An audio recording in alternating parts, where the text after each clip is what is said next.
ಎಲ್ಲರೂ ನಿನ್ನ ಮೇಲೆ ನಂಬಿಕೆ ಇಡಬೇಕೆಂದಿಲ್ಲ. ನೀನು ನಿನ್ನ ಮೇಲೆ ನಂಬಿಕೆ ಇಟ್ಟರೆ ಅದು ಸಾಕು.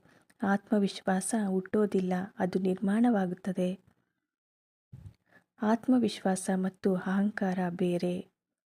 ಅಹಂಕಾರ ನಾನು ಮೇಲು, ಆತ್ಮವಿಶ್ವಾಸ ನಾನು ಸಾಕು.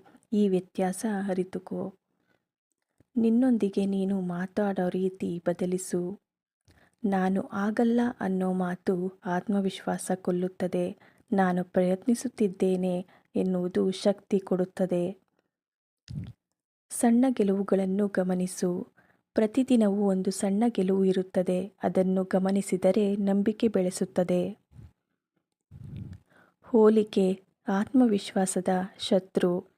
ಇತರರ ಶಿಖರ ನಿನ್ನ ಆರಂಭಕ್ಕೆ ಹೋಲಿಸಬೇಡ. ನಿನ್ನ ಪಯಣ ನಿನ್ನದೇ. ಸಿದ್ಧತೆಯೇ ಆತ್ಮವಿಶ್ವಾಸ. ನೀನು ತಯಾರಿ ಮಾಡಿಕೊಂಡಿದ್ದರೆ ಭಯ ಕಡಿಮೆ. ಅಭ್ಯಾಸ ಆತ್ಮವಿಶ್ವಾಸದ ಮೂಲ. ತಪ್ಪು ಮಾಡಿದರೂ ನೀನು ಕಡಿಮೆಯಾಗಲ್ಲ. ತಪ್ಪುಗಳು ನಿನ್ನ ಮೌಲ್ಯ ಕಡಿಮೆ ಮಾಡಲ್ಲ, ಅವು ನಿನ್ನ ಅನುಭವ ಹೆಚ್ಚಿಸುತ್ತವೆ. ದೇಹ ಭಾಷೆ ಮನಸ್ಸನ್ನು ಬದಲಿಸುತ್ತದೆ. ನೆಟ್ಟ ನಿಲ್ಲು. ಕಣ್ಣು ಕಣ್ಣಿಗೆ ನೋಡಿ ಮಾತಾಡು. ದೇಹ ಭಾಷೆ ಮನಸ್ಸಿಗೆ ಸಂದೇಶ ಕೊಡುತ್ತದೆ. ಆರಾಮ ವಲಯದ ಹೊರಗೆ ಹೆಜ್ಜೆ.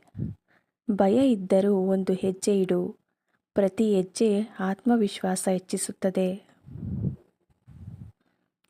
ನಿನ್ನ ಮೌಲ್ಯವನ್ನು ನೀನೇ ನಿರ್ಧರಿಸು. ಇತರರ ಮಾತು ಅಂತಿಮವಲ್ಲ, ನಿನ್ನ ಒಳಗಿನ ಧ್ವನಿ ಮುಖ್ಯ. ಆತ್ಮವಿಶ್ವಾಸ ಒಂದು ಅಭ್ಯಾಸ.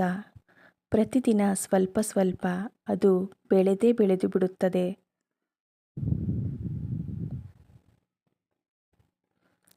ನೀನು ಪರಿಪೂರ್ಣ ಅಲ್ಲ, ಆದರೆ ಸಾಕು. ನಿನ್ನ ಮೇಲೆ ನಂಬಿಕೆ ಇಟ್ಟು ಮುಂದೆ ಸಾಗು.